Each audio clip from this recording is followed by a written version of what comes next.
Hey guys, this is Ron Glenn. Um, I've been debating making this video for a while. Um, I mostly just wanted to talk about my experiences with depression and the things that I've dealt with in my life and how I've gotten through most of it.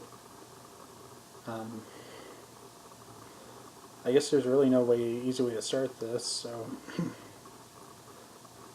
I guess the best thing to say is that I've lived with depression my entire life. I don't remember when I was diagnosed. It's been a very long time. Um, I don't remember much from when I was little because of it.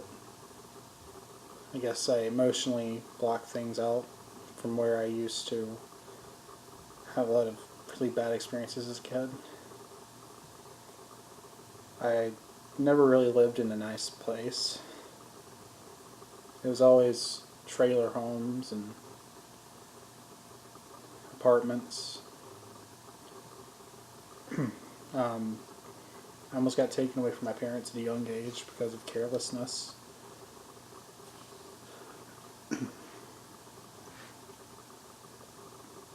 I used to live in filth, in a trailer full of dogs where my mother wasn't cleaning. And it gave me a really bad odor as a kid. And people used to pick on me a lot.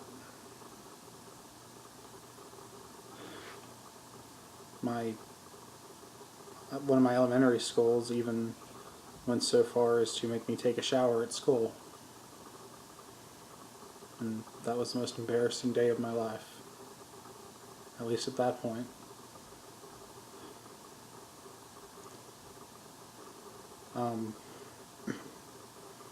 Luckily we did get out of there and things got a lot better. But it didn't last long. It was just me and my mom for a while until my first cousins moved in. They were druggies and thieves. They would steal my mom's medication. She was a diabetic who had lots of heart issues and pain issues. So she needed her medicine and they would take it and sell it. They would also steal other things from us, like movies and petty shit like TV dinners. And they left eventually. And then a friend of theirs moved in who were basically the same exact shit. Except one of them was bipolar. Yeah. Not the manageable kind of bipolar. She was out there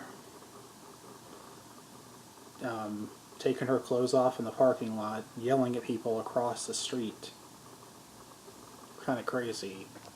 No, not crazy. That's not the right word. But I don't know, she had extreme mental issues and it was not working out well. And they left and my mom stubbornly invited the first cousins back. And we went through all that again. This time with a little baby.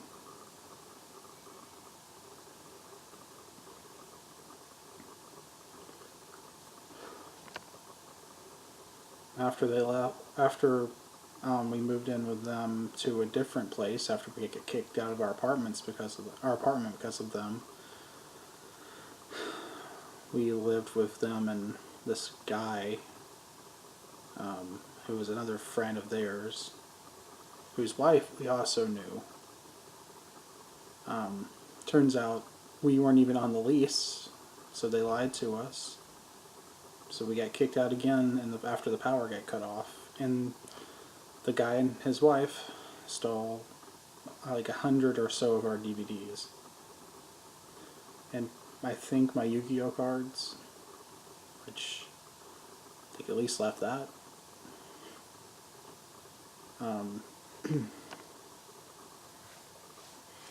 In the whole this meantime, I would go back and forth to my grandparents' house, because that's where my dad would see me at the time, because my mom and dad were divorced and weren't in contact as much. So I would stay with my grandparents every other weekend so my dad could come see me. But for a while it got to where I just wanted to stay there all the time. I even moved in for a while during the summer when it was really hot and there was no one there. No one there at the place we just moved into. But so we got kicked out of that place and I was homeless. I had nowhere to go. And I was in high school. And I thought as soon as I left, like as soon as I had to go stay with my grandma because I had nowhere else to go, that I was never going to see my friends again.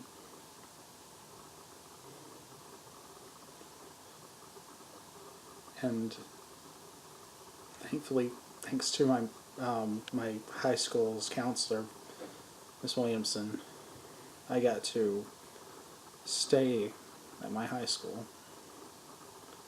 and I was at least managed to stay till I graduated eventually from that high school thanks to her.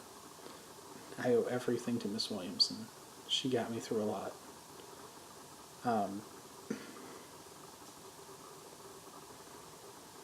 Basically, after I moved in with my grandma, my mom had stepped on a toy that belonged to my first cousin when we were at the trailer that we'd moved into with the first cousin and the guy. And she got gangrene in her leg. And if you don't know what gangrene is, it's basically like an infection that turns your leg black and starts eating away your tissue. They had to amputate her leg, which, because she's diabetic, means that she means a lot of surgery and a lot of issues. Like, my mom had always been sick, but that was, at that time, the worst it had ever been. We had to get a prosthetic leg, which she used for a while. And we had a wheelchair just in case.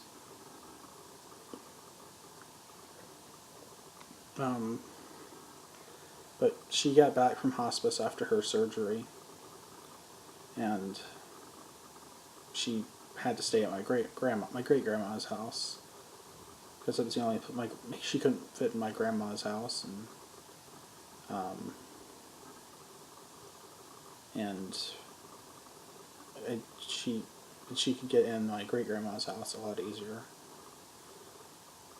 The problem with that was, since she was staying there, my mom wanted me to go live with her in my great grandma's house, where my dad was also staying. Since my step grandpa left my grandma, that my grandma's house no longer really felt like a place I could be happy anyway.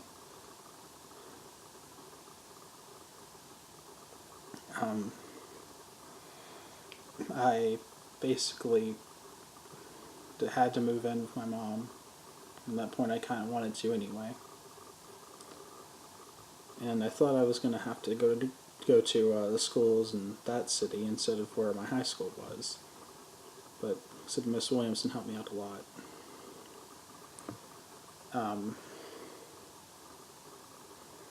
But even things at my high school weren't that great.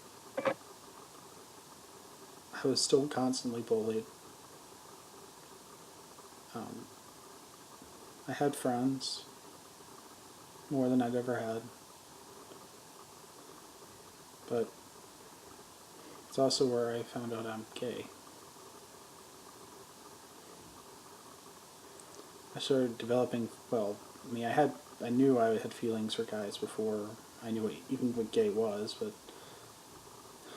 I didn't accept myself for who I was at the time. So I came out to my best friend at the time, and I also had a crush on him. I told him that too. It ruined our friendship. I got clingy. I basically got to the point where I couldn't do anything if I didn't have him around. And I never wanted that. I never wanted to be that way. To be so dependent on someone.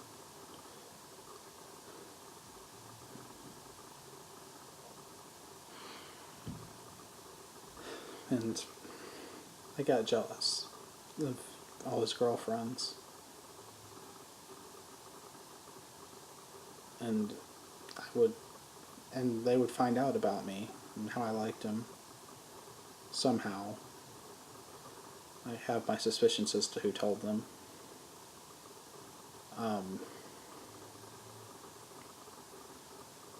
That would make things awkward with jokes and things that weren't jokes, that I just thought, like, someone finally understands what I feel like.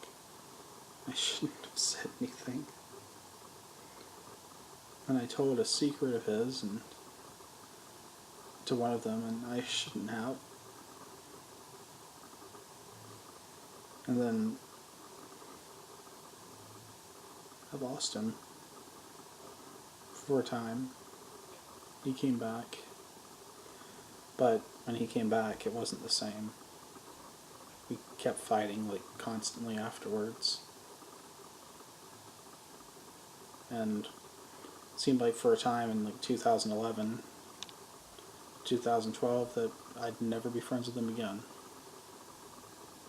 But he came back again. After he broke up with his then girlfriend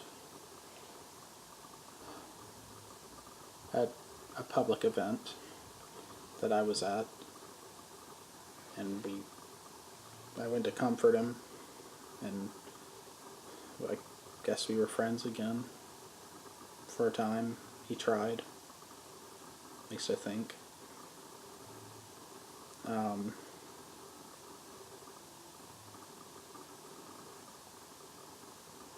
But after graduation, I never saw him again. I only had a few conversations with him after graduation, and last time I spoke to him was in 2013. I doubt he'll ever see this, but I do want to say I'm sorry. I'd do everything differently if I could now. But I wasn't treated right either. But this isn't about him. It's only a part of what was going on. The whole time this was going on, I started getting suicidal. I started trying to cut myself. Only succeeded once, because it's the only time I ever went through with it.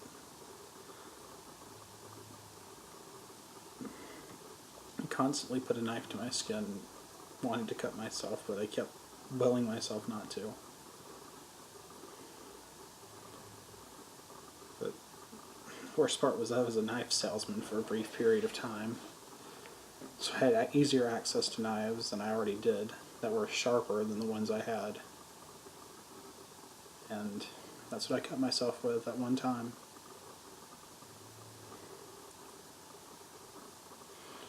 I just wanted to die. I just wanted to die.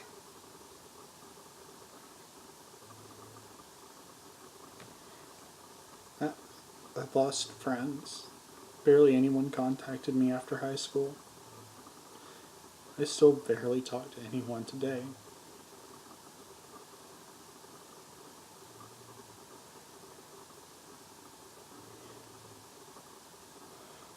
But things turned around at least a little once I got to my college. Um, I met my new guy best friend. He's a great guy. Much better than the old one I had. And I started making all sorts of online best friends that have been there for me. And I met my partner of 4.5 years.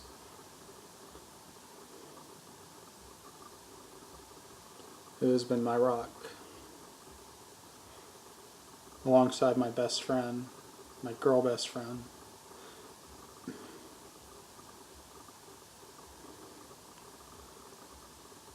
And everything was okay for a while. Then my mom, she lost her other leg. She was wheelchair bound. And she also lost control of her bladder.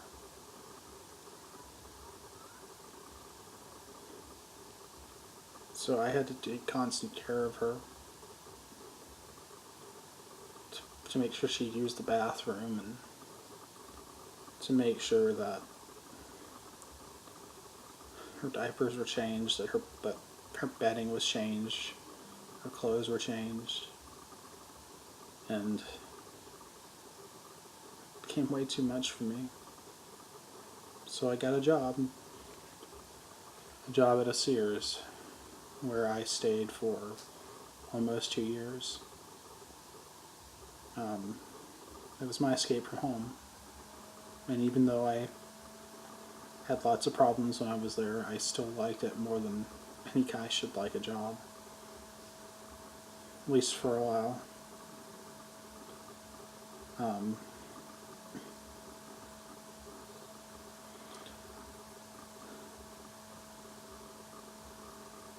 But then all that changed. My mom got breast cancer.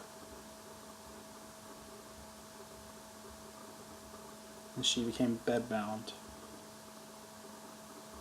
I had to do everything I'd been doing to that point, times 10. I had to get every single food for her. I had to get everything.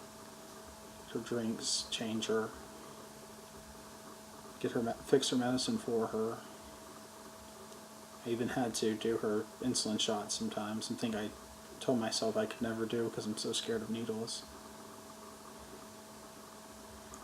But I loved my mom.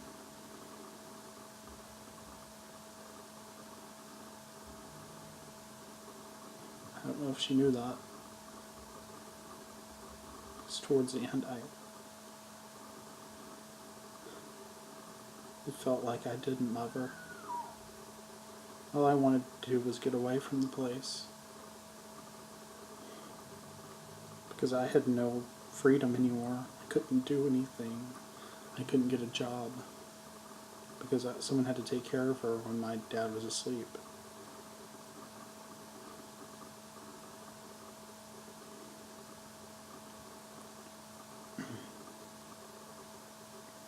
She passed away in January of this year, of 2018.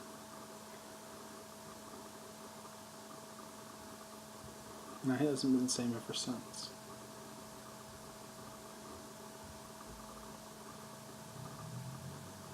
All I have is my dad and my grandma on my family side now.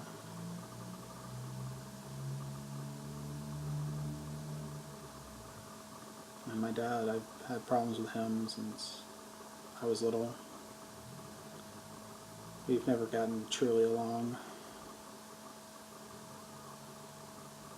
Things are a little bit better now.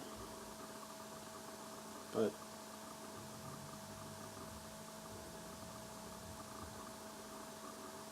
it's mostly because my mom's gone, and I guess this is what we have to do to survive. Get through everything together.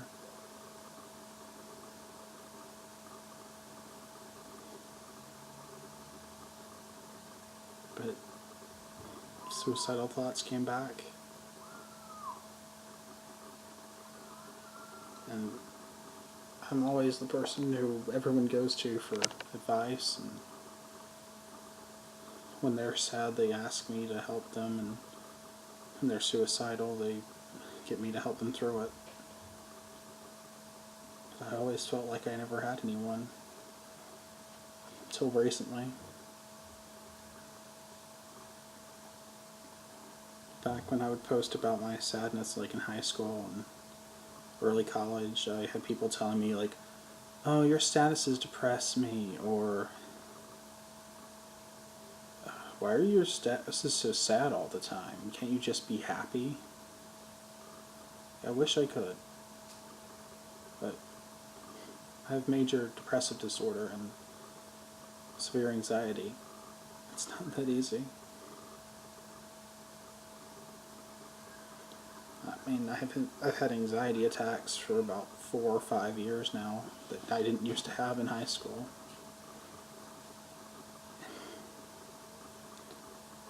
And I've gotten to the point where I'm numb.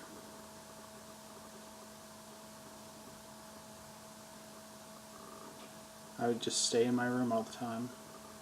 I still do.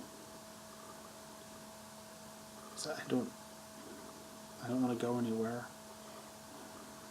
I just want to sleep, and I can't sleep because I have insomnia.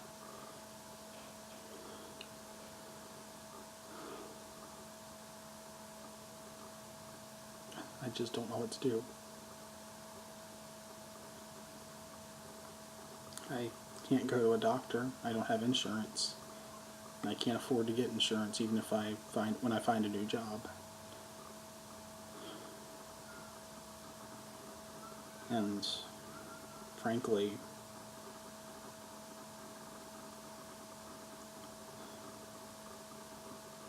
I don't know if I will find a job. I've tried for so long.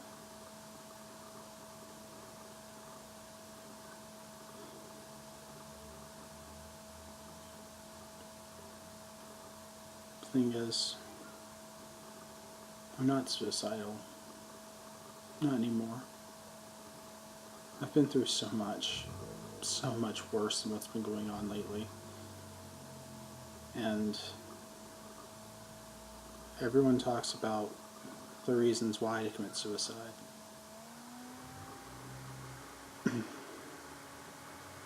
About their reasons why. Like that TV show, 13 Reasons Why. The show says, this isn't like a direct quote, but like a rough quote of it. Like there's always reasons why, but there's always more reasons why not. And the friends that I've made over these past few years, I wouldn't trade them for the world. I don't want them to go through what I've went through. And for once I feel like I'm loved by someone,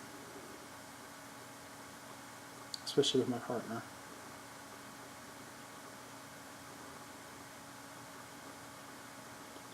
I know things always seem like they're bad and nothing's ever going to get better. But trust me, it does get better. Nothing stays dark forever.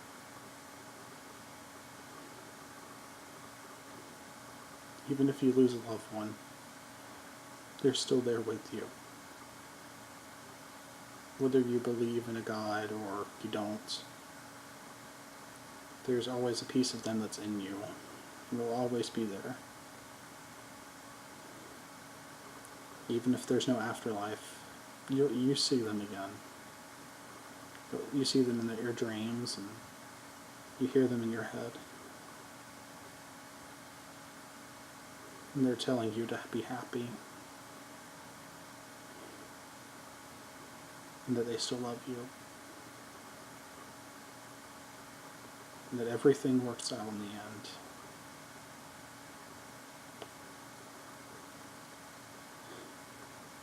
I may not have told my entire story in this very long video, but this is mostly what I need to get off my chest for a while. I contemplate not even making this video and just not making my feelings known, but in the end I just wanted to tell everyone my story. If I told my entire life, I would be here probably for an hour just talking, and I don't think anybody wants to watch a video of me talking for an hour. But I think I'm gonna be okay. And I think in this day and age that being okay is one of the best things you could be. It's okay not to be happy.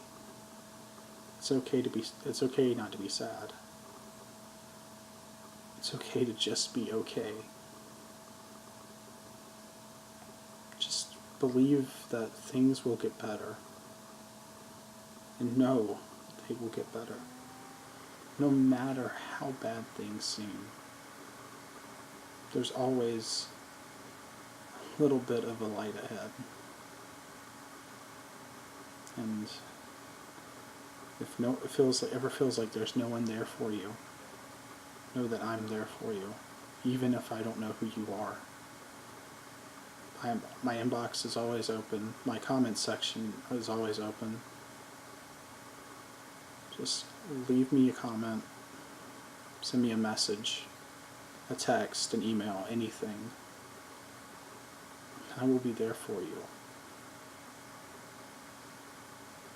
I love all you guys so much. And thank you for watching my video, especially if you made it this far. Leave a like if you want. It's up to you. Subscribe if you want to. I make I make covers and do music mostly. This is about the only time I really talk on this channel. I may do some more in the future like this, but for the most part this is going to be a one-off. But thank you guys so much for watching. I hope you have a great day. Stay beautiful.